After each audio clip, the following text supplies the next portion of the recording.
Bueno, buenas noches. Les damos la bienvenida a este espacio de regeneración que busca tejer un ecosistema de regeneradores ecológicos en el país. Queríamos recordarles que, de acuerdo al dato de Humboldt en 2020, el 96 tipos de ecosistemas con los que cuenta Colombia, la mitad se encuentra en riesgo. Entonces, queríamos como hoy empezar con ese dato importante como para que, digamos, podamos tanto conocer el dato como dárselo a conocer a todos nuestros conocidos, porque a partir de eso es que Desincovertientes pues, fundamenta la necesidad de generar este ecosistema de regeneradores. Entonces, ocupándonos de ello, hemos creado una red entre comunidades y profesionales, estableciendo una agenda nacional para la regeneración de ecosistemas estratégicos llamada 5 vertientes. En este ecosistema, pues vinculamos las fincas, ¿cierto?, de la sociedad civil, porque a partir de esas fincas podemos generar una conexión, ¿cierto?, para que todas estas especies de flora y fauna puedan hacer recorridos cada vez más largos, ¿sí?, y que toda la sociedad se vincule a esta estrategia y de hecho hasta hay unas metas internacionales del país en ese sentido. Entonces, hemos apoyado la regeneración de 200 hectáreas en el país, en los departamentos de Cundinamarca, Boyacá, Tolima y Huila. Esperamos lograr 1000 hectáreas entre 2021 y 2022 y con el apoyo de todos ustedes esperamos cumplir esa meta, ¿sí? Para nosotros es supremamente importante. Entonces nos interesa conocer muchísimo de ustedes porque seremos sus mentores. Nosotros lo que queremos a partir de este espacio de mentoría es conocer cada uno de sus proyectos socioambientales y acompañarlos por un periodo mínimo de 6 meses. Por eso estos 7 días nos están ayudando a que ustedes conozcan todas estas áreas que nosotros podemos manejar y por eso hay un tema diferente todos los días y un experto que es la persona que quiere acompañar tu proyecto socioambiental a lo largo de estos 6 meses. Entonces, el equipo de los mentores con los cuales inició este programa de regeneración son Daniel, Lina, Consuelo, Jacobo, Cristian, Camilo, Julie, José Luis y Alejandro, que son las personas que estamos a cargo de esta mentoría durante del 2 al 8. ¿Sí? Somos entonces especialistas en hacer realidad todos esos proyectos socioambientales y en esta ocasión ustedes pues son nuestro objetivo. Por eso nos interesa conocer cada uno de los que están aquí en esta mentoría y cuando llega alguien nuevo pues buscamos que la persona se presente y conocer como cuáles son sus expectativas. Entonces, los invitamos a que visiten la página de 5 vertientes. 5 vertientes aparece una página que dice ecosistema y en el ecosistema ustedes pueden ver de acuerdo a los elementales en cuál de esos elementales ustedes podrían estar participando, ¿sí? Como para que, digamos, cada quien tiene un rol, ¿no? Tanto el dueño de la finca, que es un elemental tierra, como una persona que quiere compartir sus conocimientos profesionales, ¿cierto? Entonces ellos para nosotros son elementales aire o elementales agua, que son aquellas personas que simplemente quieren aprender y que quieren hacer turismo de conservación. Entonces son esos 3 elementales. Bueno, y el cuarto elemental, que es el fuego, que es el espíritu que nos une a todos, ¿cierto? Con la naturaleza. Ahora queremos a partir de esto pues mostrarles, mire, son 7 temas diferentes que hemos estado desde el lunes trabajando. Hoy es ser un refugio para aves, porque pues para el tema de conservación de flora y fauna, las aves son unos indicadores, unos bioindicadores bien importantes, además que es la forma más rápida en que una finca o un proyecto socioambiental puede empezar a generar recursos para que sea autosostenible. Por eso la importancia de este tema que vamos a presentar hoy. Siguiente minuto. Bueno, entonces el tema de hoy es un refugio para aves.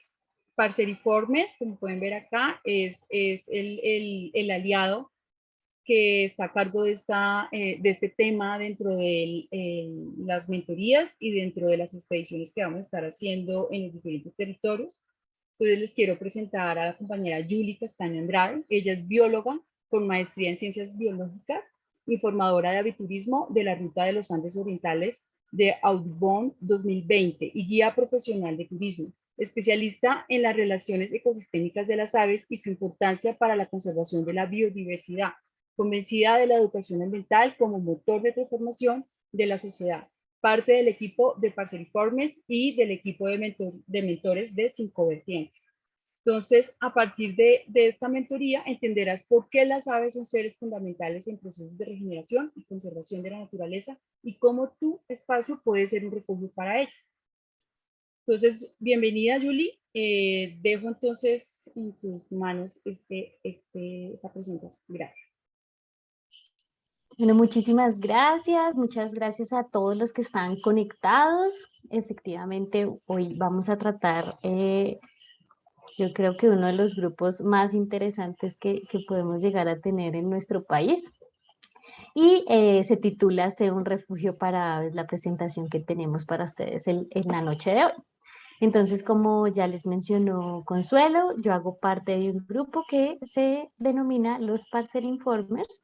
Nosotros somos producto de unas jornadas de capacitación como informadores de aviturismo en la zona de los Andes orientales. Entonces, el propósito de nuestro grupo es crear valor de manera sostenible, creando conciencia sobre la importancia de la conservación de las aves y de sus hábitats, apoyando las comunidades locales y por ende protegiendo la naturaleza.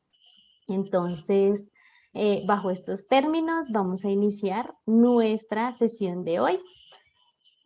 Permítanme acá un segundo, listo.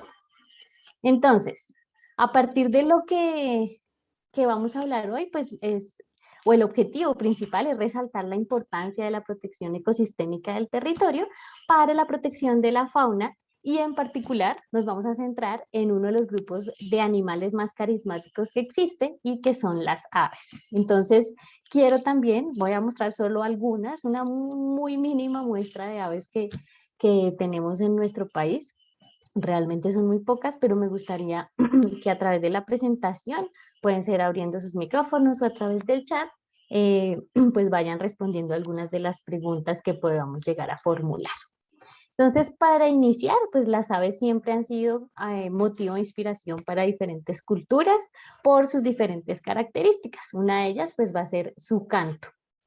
También se encuentra su habilidad para volar, esa capacidad que tienen para trasladarse, ¿cierto? En el territorio. Algunas lo hacen en distancias de miles de kilómetros. También a su vez su casi infinita variedad de formas. Entonces, si nos detenemos a pensar y a imaginar un poco, quizás podemos, si yo les digo, pensemos en un tucán, podemos imaginarnos su silueta, ¿cierto? Si les digo, pensemos en un carpintero, creo que también podríamos reconocerlo, un águila, quizás un canario, un colibrí. Entonces, esa gran variedad de formas también llaman mucho la atención. Y, por supuesto, por la configuración y por sus plumas, entonces vamos a tener una diversidad en colores. Adicional a eso, pues tienen extraordinarias adaptaciones y algunas están asociadas también a cortejar a las parejas. Entonces, esos procesos de cortejo también pueden llegar incluso en algunas ocasiones a considerarse extraños.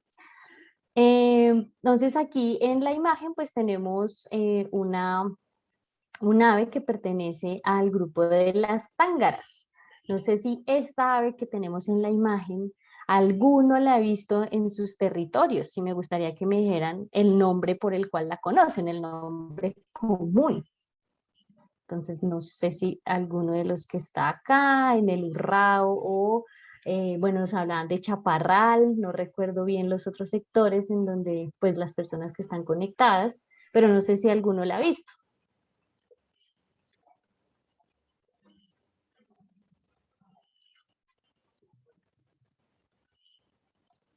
Bueno, parece. Profe, la tangara cabecirroja está en el municipio de Urrao. Exactamente, ese es uno de sus nombres comunes, muy bien. También se puede conocer como tángara de fuego justamente por esa coloración que tiene en su cara, muy bien. Entonces, conocer también esas diferencias en esos nombres comunes o en esos nombres científicos es muy útil a la hora de la identificación. Ya vamos a ver o hablar un poquito más sobre ello. Esta tángara en particular, pues la vamos a encontrar entre los 1200 a 2500 metros sobre el nivel del mar. le gusta más estar sobre la parte alta de los árboles y puede andar en pareja o incluso unirse a veces a lo que conocemos como las bandadas mixtas, que es la unión de diferentes especies, ¿cierto?, de aves que van juntas forrajeando o consiguiendo el alimento y aprovechan los recursos que hay en el ecosistema a diferentes estratos o a diferentes niveles. Entonces, en los próximos minutos vamos a conversar sobre cómo las aves nos indican ese camino a la conservación y pues el equilibrio que necesitamos en los ecosistemas. ¿Qué temas vamos a tratar? Resaltar que Colombia es el país de las aves y cuáles son esas características de nuestro país para ser un país tan diverso en ese sentido. Las características generales, muy generales, es como un abrebocas de este grupo de aves, este grupo de animales, los servicios ecosistémicos que ofrecen a los ecosistemas y por último vamos a cerrar con el tema del aviturismo. Entonces, para ello vamos a empezar con Colombia, el país de las aves. Entonces, dentro de los factores de biodiversidad, ¿cierto?, que generan esa gran biodiversidad en nuestro país, se va a encontrar nuestra posición sobre el Ecuador, nuestras cordilleras, ¿cierto? Esto nos genera diferentes ecosistemas y esto también genera esa explosión de biodiversidad. Actualmente hay registradas para nuestro país 63.303 especies en general, de todos los organismos, ¿de acuerdo? Y esto genera, tiene como consecuencia que seamos un país mega diverso. Esto genera, o es motivo de orgullo, pero también es un motivo de compromiso y de responsabilidad frente a los ecosistemas y al mantenimiento de esas diferentes especies, porque cada una, independientemente si es animal, planta, hongo, microorganismo, pues genera un equilibrio como tal en el ecosistema. Esta que tenemos en pantalla es, más común, creería yo, es bastante llamativa, es bastante ruidosa. ¿Cómo la conocen? Ingeniera, buenas noches. Mi nombre es Constanza Hernández, soy de Popayán. Popayán. Y en Popayán, Cauca. Y en mi territorio le llamamos quinquina. Quinquina. ¿Alguien más la conoce con otro nombre?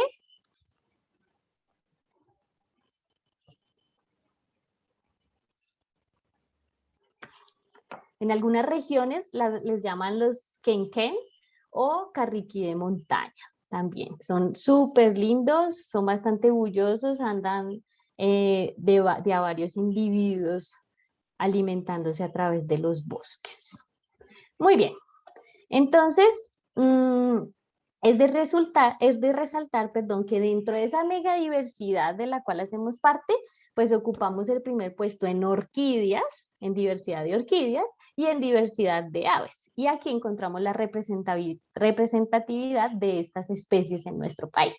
Entonces, actualmente tenemos registradas 1.954 especies, de las cuales cerca del 79% son especies residentes, es decir, son especies que vamos a encontrar en nuestro país a lo largo de los 365 días del año. El restante, pues, está compuesto por especies migratorias que nos visitan de manera anual por temporadas, por especies errantes, que son especies que accidentalmente han llegado a nuestro país y han sido registradas. Un ejemplo de esto puede ser que el ave esté en su periodo de migración hacia cierto punto y haya ocurrido, por ejemplo, un huracán que la haya desorientado y haya llegado a Colombia accidentalmente, o especies que han sido introducidas. Y tristemente, pues en la actualidad, una de estas especies es una especie que se encuentra ya extinta. Es un zambullidor cira que el único lugar en donde habitaba era el lago de Tota. Y ya desde 1977 no hay registros y por eso se considera como una especie extinta. Ya vamos a hablar un poquito de estas especies que solo están en un lugar determinado o que su rango de distribución es muy limitado. Muy bien. Dentro de estos grandes registros que nos ponen en el primer lugar de biodiversidad, pues tenemos unas especies que están en algún grado de amenaza. Y de amenaza o eso quiere decir que están en algún grado de riesgo de extinción. Entonces, para los que de pronto no conozcan, hay una categoría, ¿cierto? Hay una escala de vulnerabilidad que está dada por la Unión Internacional para la Conservación de la Naturaleza, en donde empezamos, si está categorizada como LC, estos son siglas en inglés, entonces está dentro de preocupación menor, la especie no tiene amenazas que afecten como su supervivencia. Si está en NT, es una especie que puede tener algunas amenazas y entonces se encuentra en una categoría que se llama casi amenazada. Pero ya luego empieza un rango en donde encontramos los grados de vulnerabilidad o los rangos de amenaza para las especies. Este primero es que la especie está en estado vulnerable, es decir, que presenta una alta probabilidad de convertirse en especie en peligro de extinción, y en Colombia actualmente tenemos 67 especies dentro de esta categoría. Luego ya viene esta que es en peligro, ¿cierto? Y ya es un grado más avanzado, está en peligro de desaparecer, ya sea a nivel global o a nivel regional, por diferentes circunstancias, por pérdida de hábitat, eh, por contrabando, por especies invasoras, entre otros, que están arriesgando mucho la población. Y ya un estado pre-extinción es el CR, que es en peligro crítico, es decir, que enfrenta un riesgo extremadamente alto de extinción en estado silvestre, y por eso pues son urgentes las medidas de conservación para prevenir la desaparición de la especie en el corto o mediano plazo. Entonces, del anterior, que son que es en peligro, hay 56 especies, y actualmente en Colombia, que están acá en este estado crítico, hay 17 especies a lo largo del territorio. Este W es extinto en vida silvestre, y esto es que ya la especie no existe ni en vida silvestre ni en cautiverio. Pasando a las características generales de este grupo tan carismático, entonces vamos a encontrar que las aves, bueno, hacen parte del grupo de los vertebrados, son de sangre caliente, son ovíparos. Adicionalmente tienen unos huesos neumáticos, es decir, que tienen unas porosidades en los huesos, ¿cierto? Que hace que esos huesos sean más ligeros, aptos para el vuelo, vuelan, y adicionalmente tienen una característica única para todos los grupos de animales, y es la presencia de las plumas.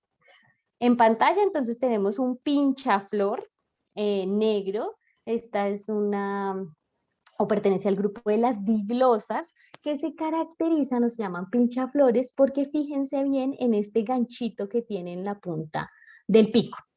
Entonces se alimenta del néctar de las flores, pero lo hace desde la base, lo hace por fuera de la flor, acá en la base, lo perfora y toma el néctar. A la derecha, entonces tenemos a un colibrí chillón, muy común, ¿cierto? Se la pasa todo el día, pues emitiendo vocalizaciones, y a diferencia de los pinchaflores, estos señores sí ayudan o aportan bastante a esos procesos de polinización, porque ellos toman el néctar de las flores introduciendo el pico a través o a lo largo de la corola de las flores. Eso genera que en ese proceso, pues su pico y su cabeza se vayan impregnando de polen, y al ir visitando flor y flor, pues ayudan a ese proceso de polinización. Muy bien. Entonces, ya recuerden que vamos a hablar muy general. Tenemos el tema de las plumas. Las plumas están hechas de queratina, que es un material fuerte, pero es ligero, y también es el material que conforma los picos y las uñas. Tienen diferentes funciones las plumas. Entonces, algunas de esas funciones son porque algunas plumas son importantes para el vuelo, otras ayudan a la regulación de la temperatura en las aves, la comunicación visual entre los individuos, también ayudan a camuflarse en el medio, en aves que son acuáticas ayudan a la natación, y también ayudan a la producción de sonido, como vamos a ver un ejemplo también más adelante, o de pronto que ustedes nos cuenten qué ave conocen en sus regiones que al mover muy rápido las alas genere sonido. Entonces vayan pensándolo de pronto. Por otro lado, entonces las aves se han especializado en diferentes dietas, es decir, que tienen una gran gama de recursos que aprovechar, pero para eso necesitan tener una adaptación en sus picos para el aprovechamiento de esos recursos. Acá solo algunos de los ejemplos, porque aquí faltan muchas más ejemplos de dietas. Entonces, para iniciar, carpinteros, ¿de qué se alimentan los carpinteros? ¿Quién nos recuerda?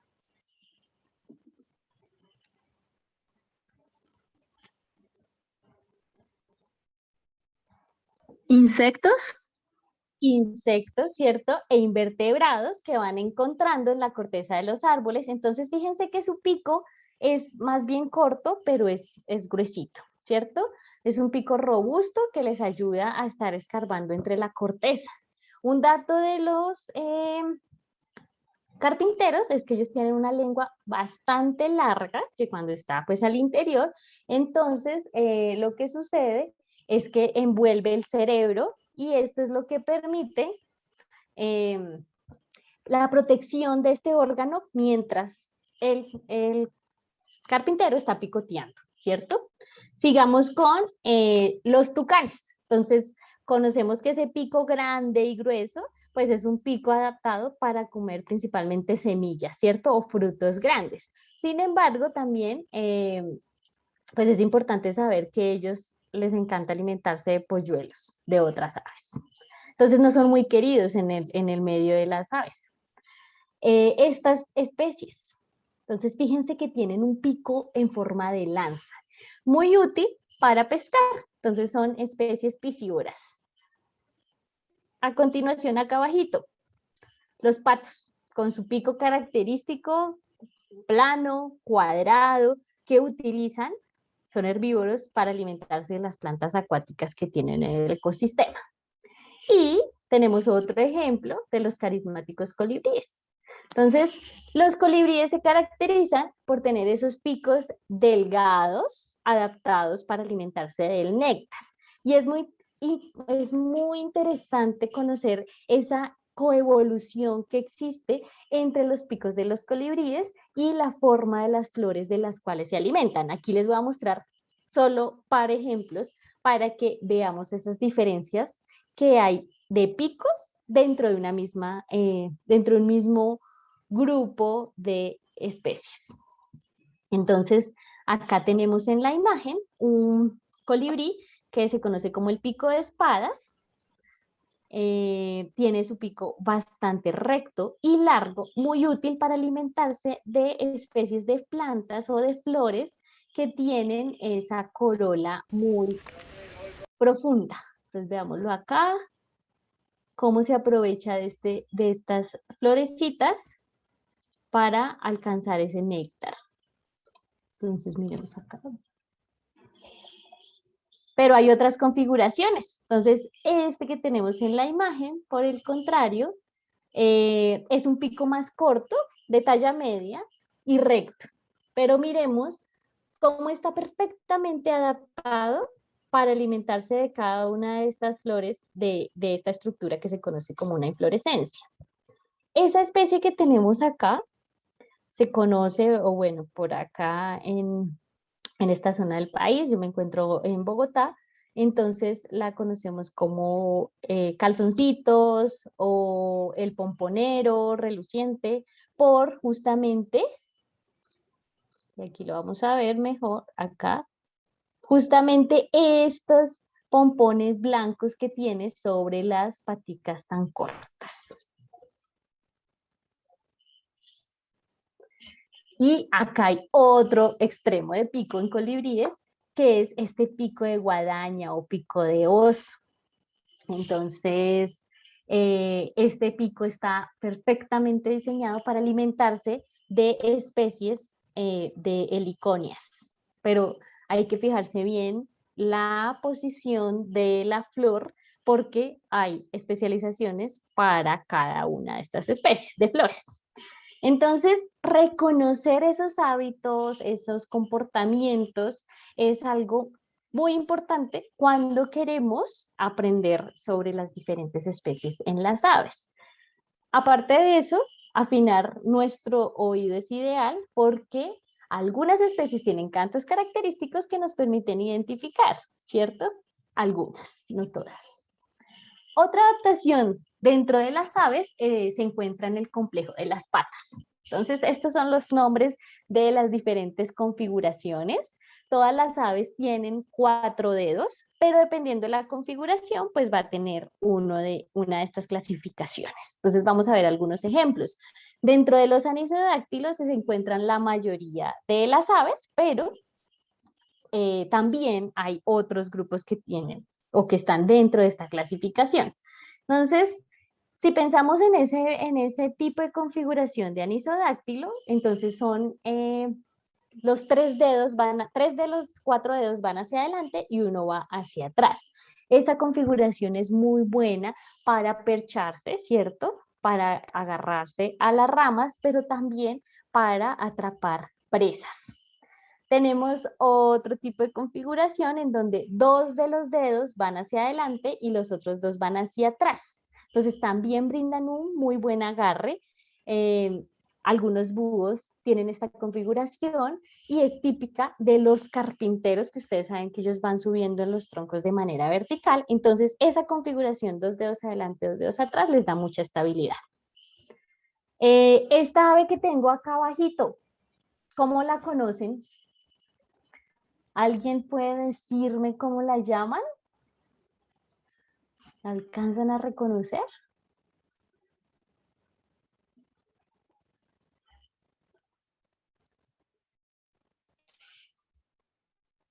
Parece un guácharo, ¿no?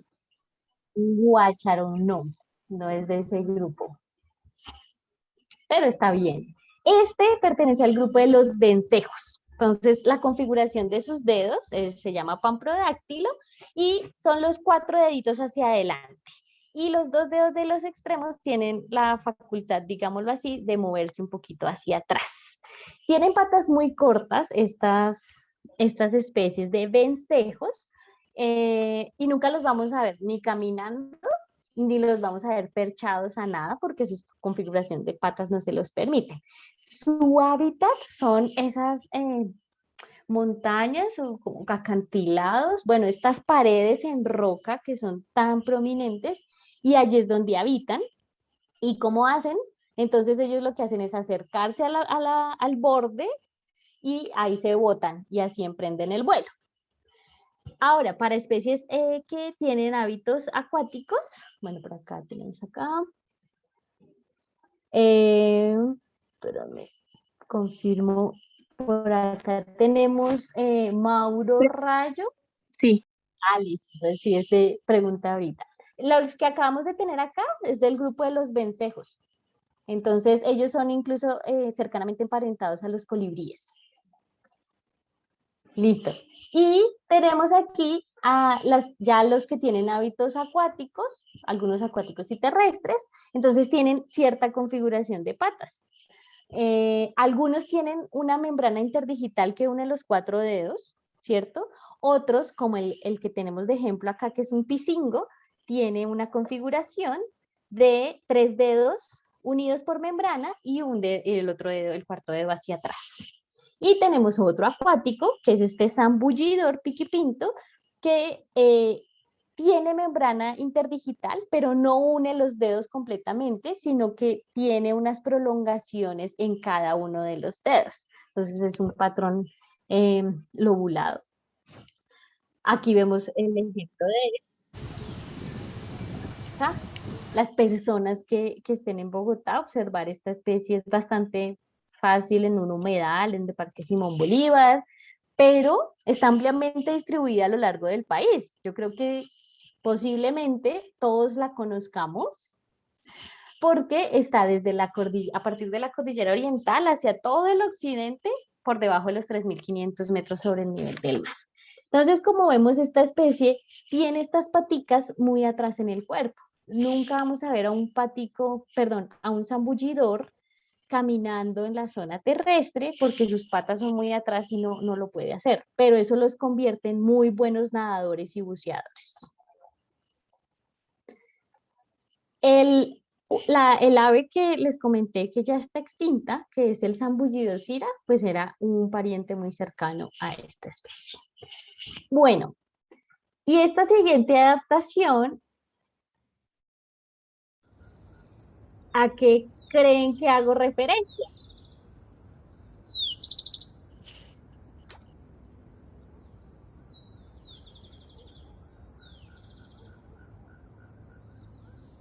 Aquí en este caso, entonces, ay, ya. En este caso, pues es esta adaptación al canto. No todas las aves pueden emitir cantos o producir cantos melodiosos. Esto depende de un órgano que tienen, que es la siringe. Entonces, aquellas aves que tienen la siringe están en el grupo que denominamos los pájaros. Las demás pueden emitir vocalizaciones, pero no un canto armonioso o complejo, ¿de acuerdo? Entonces, diferencias. Dentro de los pájaros está este copetón, dentro de los pájaros está un toche, ¿cierto? Que también conocemos como turpial, ¿verdad? Y si vamos a pensar dentro del grupo general de las aves que no vocalizan tan melodiosamente, podemos pensar en un colibrí, que es como un chip, o podemos, si de pronto han escuchado un tucán, o pensemos en un pato. Entonces, esas son vocalizaciones más no cantos elaborados. Muy bien, otra característica es la migración. Entonces, de acuerdo a la disponibilidad de recursos, las aves tienen la habilidad de desplazarse grandes distancias. Entonces, en zonas templadas, cuando empieza el invierno, ellas empiezan a llegar a la zona del Ecuador, donde tenemos disponibilidad de recursos a lo largo de todo el año. Y cuando ya en sus zonas de origen están mejorando las condiciones ambientales y ya hay disponibilidad de recursos, se devuelven. Y ellas se tienen que devolver porque en esos lugares de origen es donde se reproducen. Las especies que migran desde el hemisferio norte hacia la zona del Ecuador se conocen como migraciones boreales, mientras que las que lo hacen del hemisferio sur al Ecuador son migraciones australes. Esa es una migración latitudinal, pero contamos con migración horizontal, que es buscando disponibilidad de recursos a través de regiones, o migración vertical, que es la variación o la migración a través de rangos altitudinales. Muy bien, vamos a nuestro tercer punto, que son los servicios ecosistémicos. Entonces, acá, de acuerdo a su experiencia o a lo que a ustedes se les ocurra, ¿qué servicios ecosistémicos nos puede ofrecer el grupo de las aves? Profe, uno muy importante es la dispersión de semillas y también el proceso de polinización del que estabas hablando. Ujú. Perfecto. ¿Algo más se les ocurre?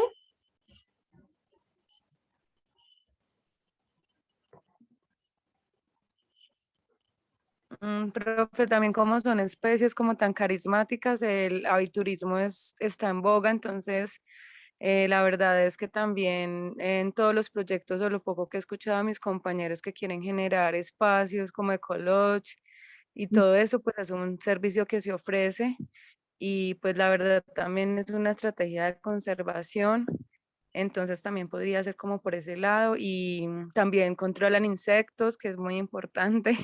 Ujú.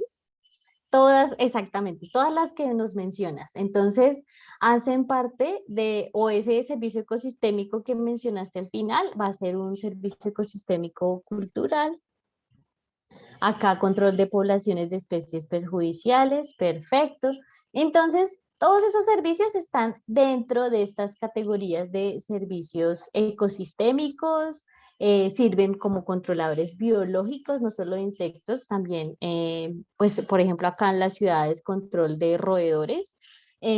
También en los cultivos sirven para el control, o bueno, prestan un servicio para el control de arbences, que son aquellas especies vegetales que están presentes en ecosistemas agrícolas que compiten por agua y nutrientes con las plantas en cultivo. Muy importantes en procesos de polinización, de la dispersión de semillas y algo que no se mencionó, que es el consumo de la carroña. Entonces, ahí también prestan ese servicio ecosistémico cuando se comen lo que nadie más aprovecha. Muy bien. ¿Y qué amenazas tenemos hacia la biodiversidad? Entonces, yo creo que todos somos muy conscientes de algunas de estas.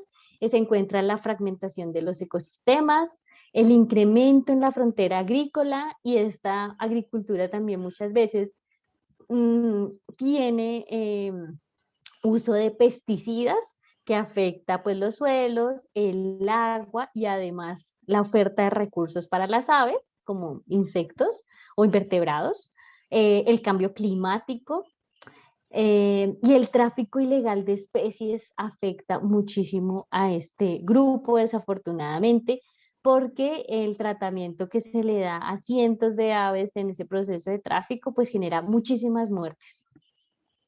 Listo.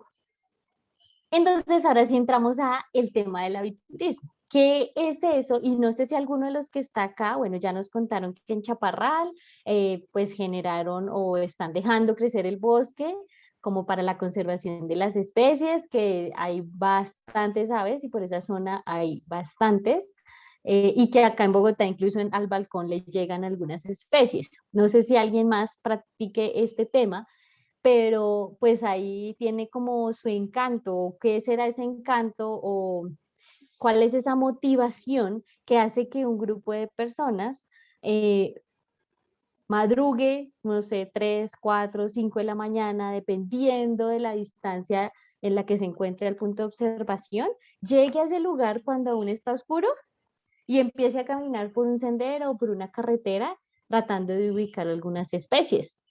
O sea, ¿qué motivación tiene para eso, cierto?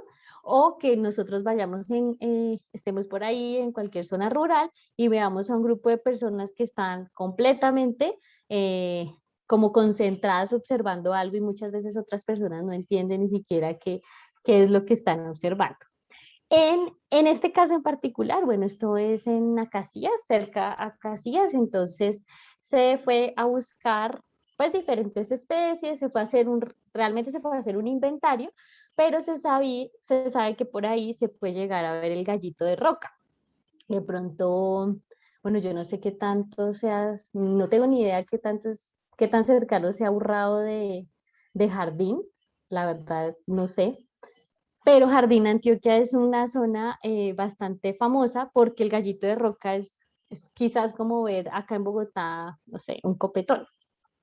Pero en otras zonas del país no es tan sencillo y llegar a avistarla pues genera mucha emoción. En este caso estaban viendo justamente un gallito de roca, hembra, y pues cada quien con su especialidad, con sus equipos, pues va a querer aprovechar, tener una buena fotografía o a partir de los binoculares hacer una buena observación.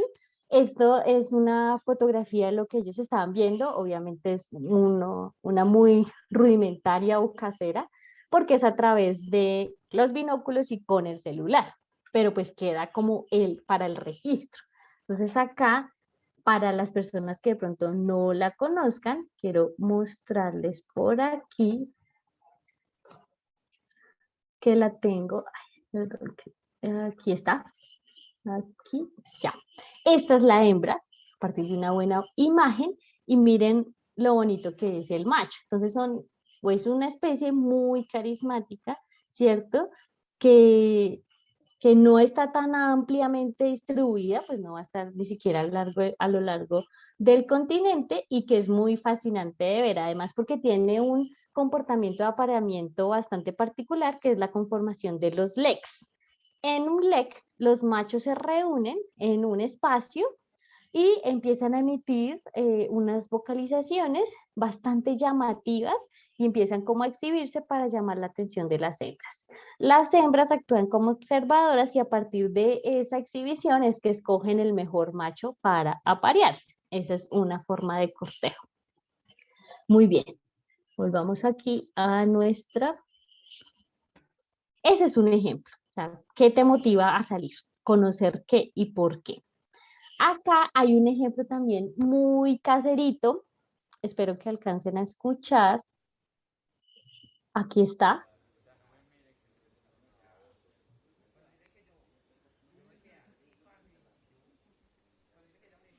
Ahí acabo de emitir el sonido. Y esta especie hace parte de un grupo que se llama los saltarines. y es un saltarín bastante particular por sus colores y además porque su forma de atraer la pareja es generando ese sonido al mover muy, muy rápido esas plumas. Aquí les voy a mostrar un video de calidad.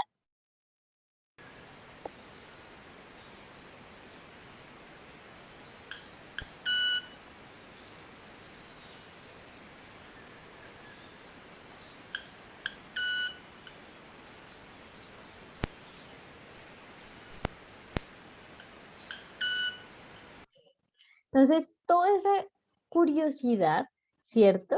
Puede llamársele así, o ese deseo por conocer y por contemplar, es lo que ha motivado mucho esta práctica.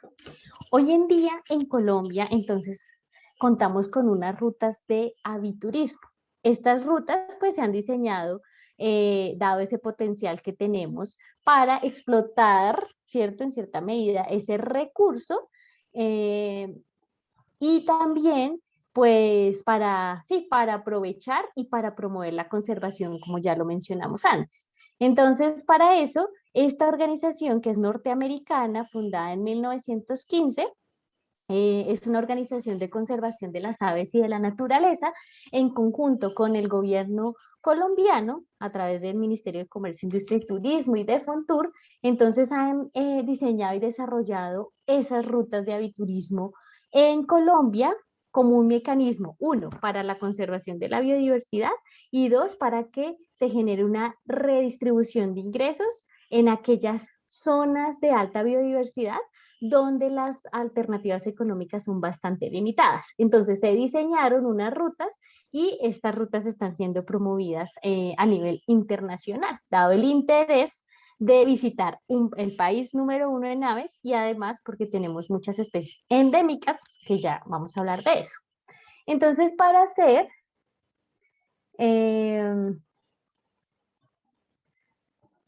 perfecto, muchísimas gracias. Acá nos acompaña una persona de Uruguay y que vive en zona rural. Entonces, eso es espectacular y aprovecha muchísimo todo lo que tiene en su entorno. Muchísimas gracias. Entonces, digamos que este diseño de ruta se ha dado debido a, o se ha sustentado en encuestas que se han realizado a clientes extranjeros, ¿cierto? Donde manifestaron que el 69% intentaría algo nuevo por primera vez y que dentro de eso incluye pues ese turismo de naturaleza y incluye el turismo de aventura, un 15%.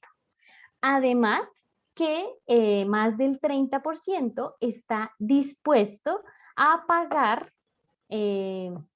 ¿cierto? O a gastar más por temas de bienestar, hacer turismo basado en el tema de bienestar, no solo médico, sino mental, porque pues esto es importante para su bienestar. También están muy interesados el 40% en destinos basados en cultura, en donde esto esté unido a los locales. Pero, pues por supuesto, van a haber unas exigencias en comodidad. Entonces, la mayoría, el 46% manifestó que requería de aire acondicionado y el 63% que requería de internet. En cuanto al punto de vista de los hoteleros, ¿cierto? El 93% manifestó que esta reputación o el voz a voz es la herramienta más importante para tener los sitios funcionando. Entonces, a partir de toda esta información es que se empezó con la generación de ese inventario y de generar esas rutas y esos lugares importantes para el avistamiento. Entonces, esto lleva a que haya una valoración de la biodiversidad, porque el aviturismo le da esa valoración económica a las aves por parte de las comunidades y de esos negocios locales que van a depender de ella. Entonces, las aves que hacen parte de estos paquetes turísticos, pues son aves muy específicas, ¿cierto? Son aves que no se encuentran o que tienen un rango de distribución muy limitada o que requieren de lugares muy conservados para su supervivencia. Entonces, son aves muy particulares. Eso genera una obligación, entre comillas, de mantener esos ecosistemas saludables para que estas aves estén ahí y puedan llegar a ser observadas. Entonces, la valoración, ¿cierto? Más la conservación va a entregar un desarrollo económico a las comunidades a partir del aviturismo. En este momento, pues todo esto se está, digamos que se está reacomodando por el tema de la pandemia y pues todos están empezando a implementar esas prácticas o esas medidas de bioseguridad para generar confianza y volver a atraer a todos estos clientes extranjeros. Se dirige hacia esos clientes porque pues son los que están más dispuestos a pagar. Sin embargo, a nivel nacional, pues también ya el interés por el aviturismo se ha incrementado bastante. Estas son las 4 rutas de aviturismo que están planteadas desde ese ejemplo, ¿cierto? O desde ese ejercicio que han realizado. Como les mencioné, nosotros hacemos parte entonces a esta ruta de aviturismo de los Andes Orientales como informadores de esta ruta, pero tenemos 4 en total que agrupan 13 departamentos, 100 localidades de avistamiento y 400 personas capacitadas como informadores de aviturismo. La capacitación también es fundamental. Acá muy brevemente, entonces tenemos como un mapeo de esa diversidad de nuestro país, teniendo en cuenta que hay algunas especies que son únicas o exclusivas de esta región, y eso se le denomina endémico. Son especies que tienen un rango de distribución muy limitado y que solo están ahí y no están en ningún otro lugar del mundo. Entonces, por eso también somos un foco de atracción hacia extranjeros que quieren conocer el mayor número de especies, ¿cierto? Resaltando que la región andina, pues es la región más biodiversa de Colombia, y fíjense, por ejemplo, acá que en la región del Magdalena habita el mayor número de especies endémicas de nuestro país. Algunos ejemplos, fíjense este carpinterito, es un carpintero amarillo que uno de los nombres comunes es Pikachu. Está, por ejemplo, este es el cardenal guajiro, que está restringido a esta zona. Está este barbudito, es un colibrí, fíjense que es un pico muy corto, es un colibrí pico de espina y está restringido a la cordillera central. Hay otra especie endémica en la cordillera oriental y hay otra especie endémica, es decir, que solo está en la Sierra Nevada de Santa Marta. Entonces son especies muy, muy atractivas. Y fíjense que requieren unos hábitats específicos, en este caso el ecosistema de páramo. Entonces, donde juega las amenazas a la expansión agrícola, donde el cambio climático también está cambiando el ecosistema. Entonces, tenemos bastantes áreas en donde trabajar. Este es un inventario, entonces acá también tenemos, bueno, algunas de las especies que estaban allá, mostrando la cantidad de endemismos que hay por departamento. Vemos que dentro de los mayores se encuentra el Valle del Cauca en cuanto al número de especies registradas, que por la región, o por la zona, perdón, de Antioquia, se presentan 24 especies endémicas. Por aquí, hacia esta zona del Magdalena, pues acá muestran una cifra de 22. Entonces, y también vemos como algunas zonas, a pesar de estar dentro de nuestro país tan biodiverso, pues no tienen especies eh, eh, como particulares que sean tan llamativas para los turistas, no sin que sean o que dejen de ser importantes esas especies, pero digamos que acá estamos hablando en términos de aviturismo. Entonces, para generar esos procesos de aviturismo, pues se requiere de una infraestructura. Como ya vimos, también se requiere de unos espacios adecuados si vamos a ofrecer, por ejemplo, alojamiento a esas personas. Ellos requieren unas condiciones particulares, pero también necesitamos pensar un poco en la accesibilidad a ese lugar, ¿cierto? Entonces, bueno, una señalización, ¿sí?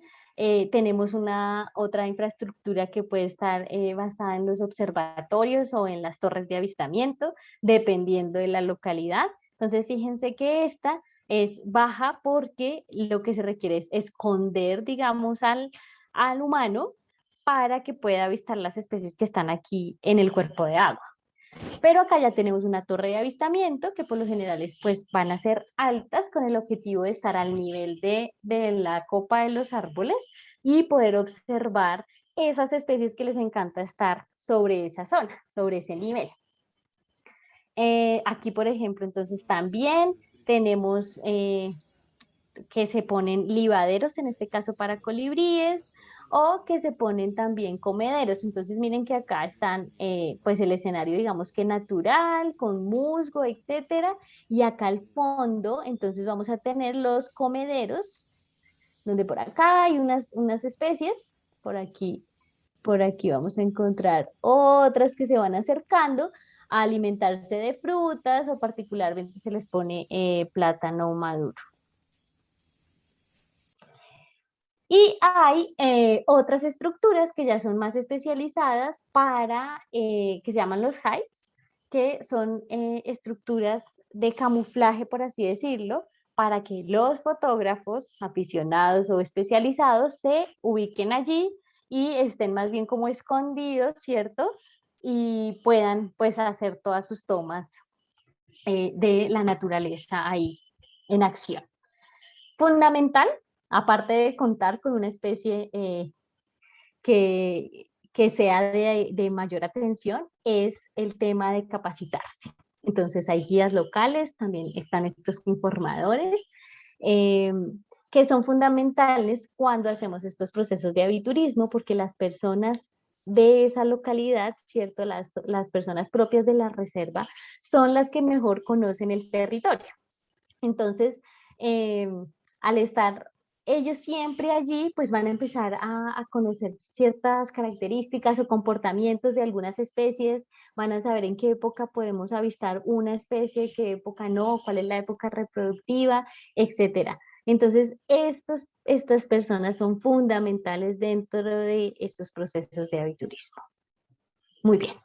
Entonces, ya para ir finalizando y poderlos escuchar a ustedes, entonces tenemos acá, pues que definitivamente cada elemento de la naturaleza es indispensable, ¿cierto? Y que forma parte de ese equilibrio y que debemos propender por la conservación de esos hábitats o tratar de tener unos hábitats saludables, no solo para la conservación de las aves, que se convierten al ser carismáticas como en esas especies foco de atención, pero que a su vez al protegerlas a ellas, pues vamos a proteger otra gran diversidad de organismos. Como conclusión, entonces el aviturismo se potencia como una actividad que promueve la conservación y genera el desarrollo local y que es fundamental reconocer esas especies particulares y articularse con las personas o con las personas en esa región o en esa zona donde está esa especie objeto de conservación, pues para sacar los mejores frutos de esto, conservar la especie y obtener también un ingreso económico. ¿Cómo nosotros acompañamos estos procesos? Entonces es necesario en una zona pues hacer ese inventario de aves, reconocer qué especies son objeto de conservación, qué especies son llamativas o de interés para un turista, y de ahí pues se define si hay un potencial para el aviturismo. Esto va a generar un diseño pues de una ruta, un diseño de la infraestructura. Muy importante mezclar esto o compaginar esto con plantas que nos sirvan para atraer las aves, porque ellas siempre van a estar en la naturaleza buscando recursos. Entonces, donde haya recurso alimenticio, ahí van a llegar. Como ya les mencioné, fundamental la capacitación a los informadores o a los guías locales y imprescindible, que está aquí de últimas, pero no es menos importante, el tema de las buenas prácticas. Si no se llevan a cabo buenas prácticas, todo este ejercicio pues va en caída y no vamos a poder cumplir el objetivo. Incluso podemos generar, por ejemplo, que la especie se aleje de una zona en particular. Entonces, muy invitados a ser parte de este ecosistema de regeneración de 5 vertientes y bueno, nos gustaría escuchar sus experiencias o sus comentarios respecto a cómo las aves son como este paraguas para la conservación.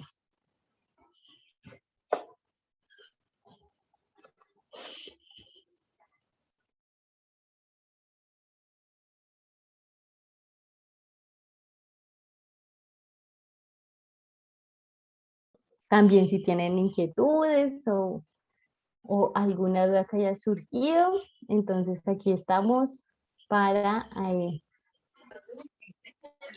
Profe, una preguntita.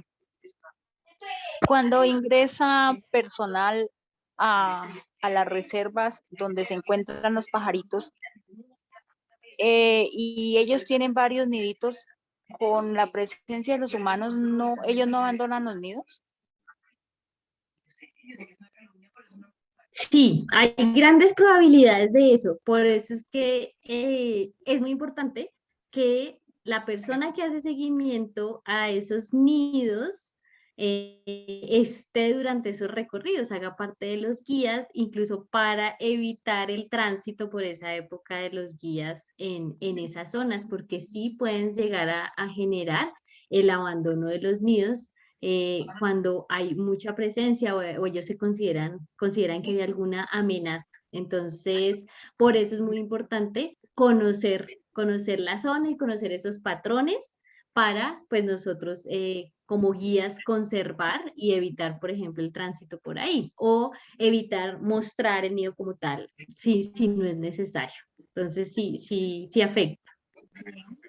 Listo, profe, muchas gracias. Bueno.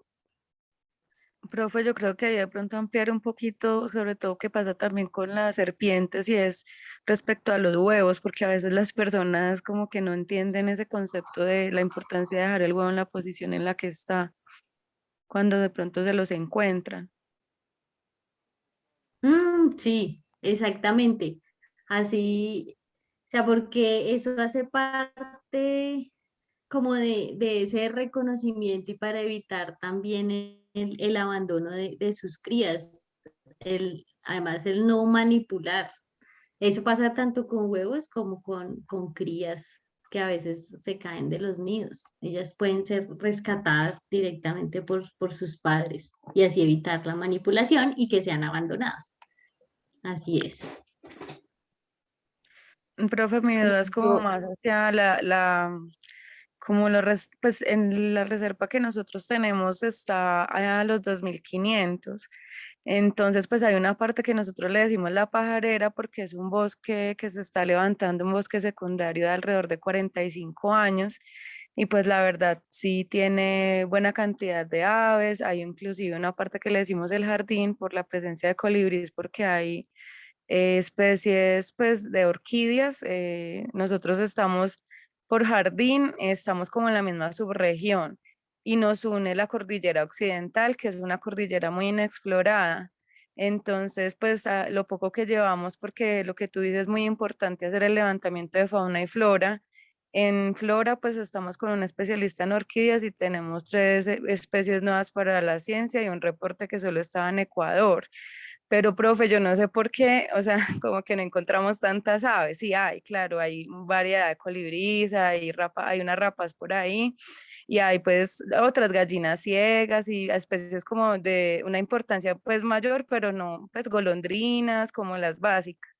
Pero entonces no sé, profe, si al ser como un punto, yo digo que alta biodiversidad porque tiene el chocobio geográfico atrás, abajo y los vientos fuertes de Urrao y de la cordillera occidental, con un gigante atrás que es un páramo que es Cerro Plateado y a un lado una reserva que se llama La Palmera, que es de 3000 hectáreas, que de esas 3000 hectáreas pues hay una presión fuerte porque las aguacateras están invadiendo todo, entonces es muy complicado, pero aún así, profe, pues en avistamiento de aves no he visto como tantas, entonces no sé si es también porque la altitud y el clima como tal de allá no genera, no sé, o tal vez hay que salir como más temprano porque los binoculares pues que uno tiene no son como los mejores y uno apenas está como empezando y tampoco ha ido como un especialista como para que a través de los sonidos diga esta especie está acá y por eso me parece como tan bonito este espacio.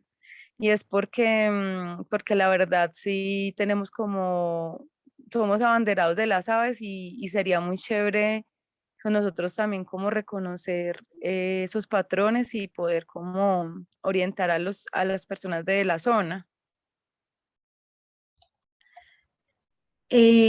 Bueno, pues la zona que que describes, sí, realmente es una zona de buena biodiversidad, además porque tiene la influencia de ese costado occidental. No sé, quizás algunas de las causas o que de pronto falten en esos muestreos es hacerlos en diferentes épocas del año, porque hay mayores o hay picos de actividad a diferente de perdón, de diferentes meses, o porque las aves también están, por ejemplo, en épocas reproductivas, entonces no va a ser posible verlas como muy fácilmente. También va a depender del tipo de captura que hagan durante esos muestreos.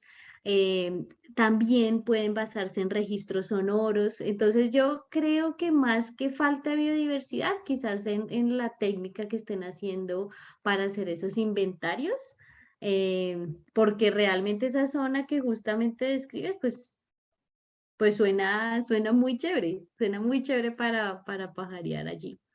Entonces pienso que más que carencia de especies, quizás sea la metodología que estén haciendo para los inventarios. Sí, profe, sino que como la reserva, pues de hecho yo la estaba persiguiendo hace 3 años, pero nos tocó prácticamente, bueno, eso fue como casi uno podría decir que un milagro, porque estábamos compitiendo con la Universidad del Rosario realmente. Estábamos entre la Universidad del Rosario, que iba a ser una estación biológica, o nosotros, y pues el dueño como que nos decidió dar el chance a nosotros como reserva de la sociedad civil. Pero es, profe, porque como ha sido un proceso tan arduo, de hecho allá hay un proceso, pues esas zonas tan alejadas, porque la zona es un poco alejada, aunque tiene carretera y eso, son zonas que han estado muy subdivididas en familias, entonces tienen, pues hay que empezar como a comprar de a poco y la verdad nosotros llevamos haciendo como el inventario de flora, sí está fuerte, porque sí está el botánico, pero en fauna estamos es con el herpetólogo, entonces realmente lo de aves que hemos visto es como lo que hacemos, como es que el herpetólogo y el especialista en orquídeas llevan los binoculares, pero sí de pronto, profe, mirar lo que estás diciendo y es hacerlo en un periodo prolongado, por ejemplo, un año, donde uno pueda ver como esa oscilación entre las especies. Pero, profe, muchas gracias como por la sugerencia. No, con mucho gusto. Y ahí tienen muchísimo potencial.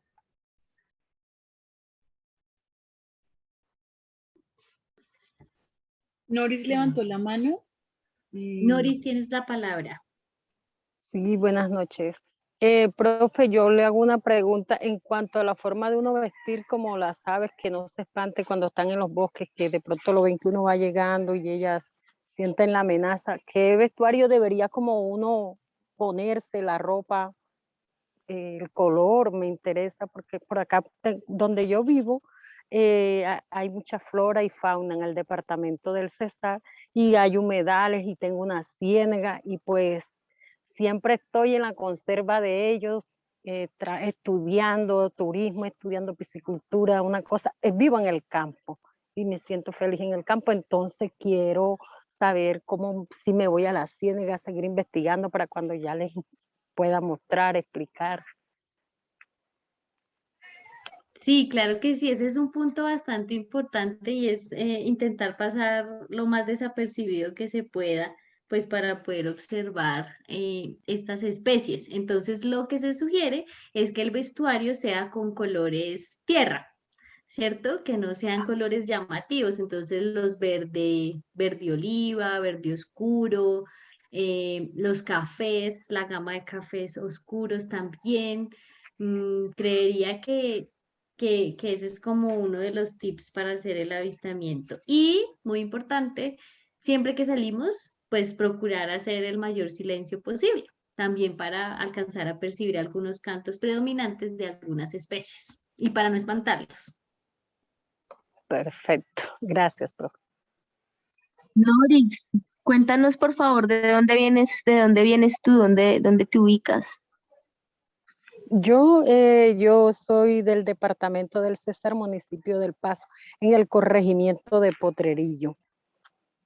Sí, aquí pues la naturaleza, el contacto constante con la naturaleza. Aquí por donde uno se meta hay como la iguana en los patios, las aves en la mañana, que el chigüiro, que uno medio sale de la ciénaga y llega el invierno y se salen las tortugas, las galápagas, el ponche, mejor dicho, casi todas las aves empiezan a meterse en el pueblo, las serpientes caminan con uno de día, casi constante.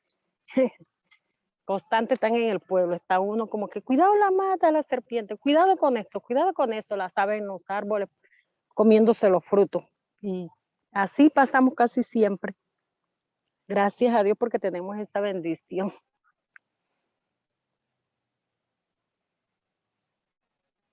Muchas gracias, Noris. Qué alegría. Se van conectando cada vez más y más regiones. Qué bonito.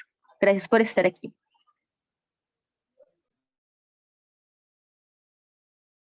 Bueno, sí, señora, gracias a usted por habernos explicado y enseñarnos y nos veremos en la próxima reunión, no sé. Por acá la señal es un poco mala porque no cuento con antena. Estamos olvidados en eso, entonces toca de buscar el wifi, ubicarnos, por eso estoy casi como que oscura y no me pueden ver ni nada. Pues por eso, por la señal. Bueno, Gracias, pero profe. muchísimas gracias por acompañarnos, por intentar también buscar esa señal. Y no sé, Lina, si quieras hacer el cierre y la invitación a las otras sesiones. Ay, disculpa, no sé si puedo hacer una última pregunta. Claro que sí. De pronto, alguna sugerencia de algunas aplicaciones o bases de datos para poder acercarnos a la identificación de algunas especies, de algunas aves. De pronto hablabas de los registros sonoros, algunas aplicaciones que nos recomiendes. Gracias. Sí, claro que sí. Hoy en día ya con el avance de la tecnología hay diferentes. Entonces, por ejemplo, para el tema donde encontramos varios pues, registros auditivos, entonces está una aplicación que se llama Senocanto. Perdón, está una página que se llama Senocanto, no es una aplicación. Listo. Senocanto se las voy a poner acá porque es con X. Y recientemente ha salido una aplicación, la verdad no la he explorado mucho, no sé qué tan precisa sea, pero nos permite, por ejemplo, grabar el canto que estemos escuchando en campo y él nos ayuda un poco con la identificación. Esta se llama BirdNet. Esa la pueden descargar en sus celulares. También para hacer registros, bueno, dentro del tema de ciencia ciudadana, cuando yo hago un avistamiento, hago un recorrido, puedo ir haciendo registro de las aves que veo, ¿cierto? Y esto lo puedo hacer a través de otra aplicación que se llama, que se me olvidó en este momento, eBird. O para aprender un poco más de las aves y de lo que tenemos alrededor está Merlín. Entonces, estas tres últimas son aplicaciones que podemos bajar en el celular, las podemos explorar. Merlín incluso es muy chévere porque uno le puede poner también tiene para audio, ponerle un audio y ayuda a identificar, es una de las nuevas mejoras, digámoslo así. Puede uno poner la foto que tomó y la aplicación le da opciones de qué especie puede ser. Y también uno puede explorar las aves que tiene en el territorio. Uno baja los paquetes de Colombia o de las zonas cercanas o específico por pues, ciudad. Hay uno para Bogotá, por ejemplo, para saber qué es lo que hay por acá cerquita. Profe, de pronto también como el diario de campo, lo que nos decía el profe Jacobo de la importancia, pues me pareció eso tan lindo esa charla porque él decía como quiénes nos visitaron, en ese momento, en qué época del año estaban, si uno de pronto relaciona al árbol, entonces yo creo que es muy importante, sobre todo yo entiendo mucho a la compañera de Ciénaga porque a veces en esos territorios lo mismo, uno no tiene la conectividad muy fácil y pues llevar ese registro es muy bonito a puño y letra y también es valioso como nosotros empezar a mirar esas visitas que nos hacen las aves. Profe, yo tenía una última duda y es que hay como o sea, en la zona hay un parque natural y al lado hay un parque de los colibríes, pero yo no sé, profe, qué tan bueno sea realmente poner esos bebederos de néctar, que no sé, yo voy en contraposición a eso, pero no sé hasta qué punto sí sea como necesario tenerlos. Bueno, el tema de los bebederos es bastante controversial, hay muchos puntos de vista. Am, digamos que son muy efectivos para la atracción de pues estas especies a nivel ecosistémico. Pues hay pros y contras. Dentro de los pros pues está que entonces ellos ya no van a gastar mucho tiempo buscando el alimento, entonces pueden invertirlo más en reproducción. La contraparte está entonces que van a disminuir los procesos de polinización en el área. ¿Listo? Entonces, en general, hay mucho debate sobre ello. ¿Qué es importante o dentro de las buenas prácticas para el uso de estos bebederos? Y es que haya mucha higiene con ellos. Eso sí es fundamental y de manera diaria hay que limpiarlos, hay que desinfectarlos, porque pues este dulce, ¿cierto? El azúcar con el agua y que además siempre sea azúcar blanca, o sea, no lo cambiemos por miel, por azúcar morena, sino que siempre sea azúcar blanca y agua, pues genera también poco a poco producción de fermentación, bacterias, etcétera. Entonces, si usamos eso, pues es indispensable la limpieza cotidiana de los bebederos o los libaderos.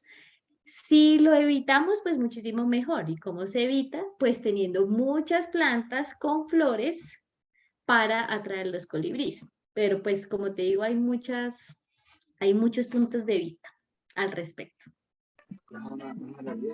Ya, te esperan un minutico y ya. Profe, una preguntita, y por lo menos al dejarle que los pajaritos tomen, perdón, el azúcar, ¿no les va a traer problemas a ellos que les dé diabetes o algo así, alguna enfermedad? Pues no sé cómo serán los animales, pero pues que sufran de ciertas enfermedades. Pues digamos que estas son algunas de las cosas que se han pensado al respecto, pero digamos que actualmente evidencia científica o estudios que certifiquen eso no hay. Entonces, digamos que es algo que todavía está indefinido, todavía no se sabe mucho al respecto. Pero, pues sí, por eso se recomienda mucho más aumentar esos jardines con flores para la atracción, pues justamente de estas especies mieleras o nectarívoras. Gracias, profe.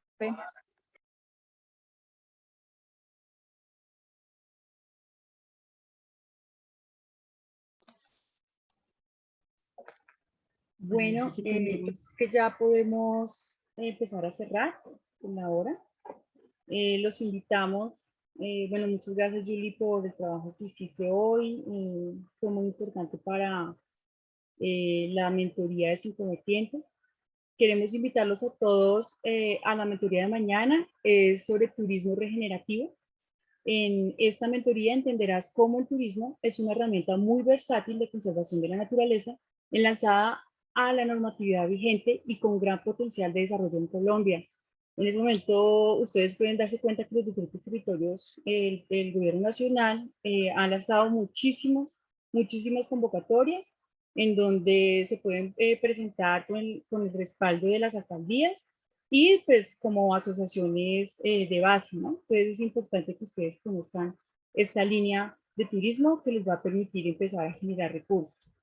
También queremos, para finalizar, invitarlos a las expediciones regenerativas, ya que son la forma en la que 5 vertientes genera valor agregado, garantiza el acompañamiento en territorio y la materialización de los proyectos socioambientales identificados en esta mentoría. Entonces, los invitamos a ser parte desde sus posibilidades, tiempo, conocimientos, y solamente necesitamos es que te vincules a través de nuestra página web, en la página Ecosistema. Ahí aparece la forma como tú te puedes vincular.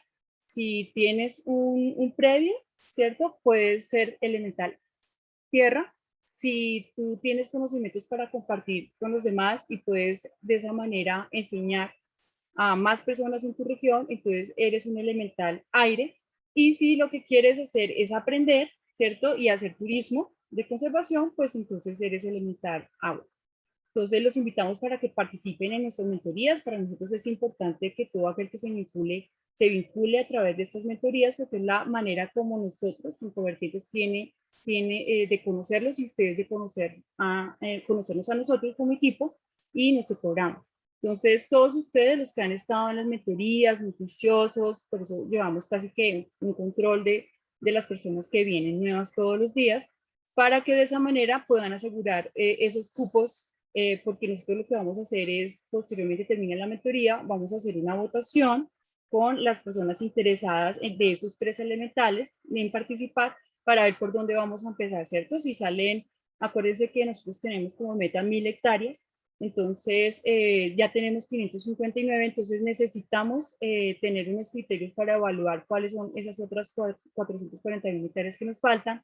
Entonces, por eso mismo vamos a hacer queremos hacer una votación con todos los que participen y los que se inscriban en los diferentes elementales, para de esa manera empezar a organizar cómo nos vamos a ir a los territorios, ya que esa es la manera como nosotros realmente vamos a materializar esos proyectos socioambientales. Entonces, los invitamos a que diligencien los formularios que aparecen en la página web, y les agradecemos de corazón el tiempo que están dedicando para aprender nuevas cosas, ¿cierto? Y empezar a enseñar a otros. Acuérdense que el objetivo nuestro es que a partir de cada región se generen como unos grupos, ¿cierto? Como de 5 vertientes regionales, y a partir de eso se empiece a multiplicar toda esta onda de regeneración, buscando lograr cada vez corredores ecológicos cada vez con mayor impacto y de beneficio para la flora y la fauna de nuestro país. Entonces les agradecemos. Nos vemos mañana. Feliz noche para todos. Muchas gracias. Feliz noche. Bueno, Gracias, gracias. hasta luego. Feliz noche. El Señor Gracias. Jesús les bendiga. Muchas gracias a ustedes, profesores, que Gracias. descansen. Nos encontramos Hasta mañana. mañana, muchas gracias.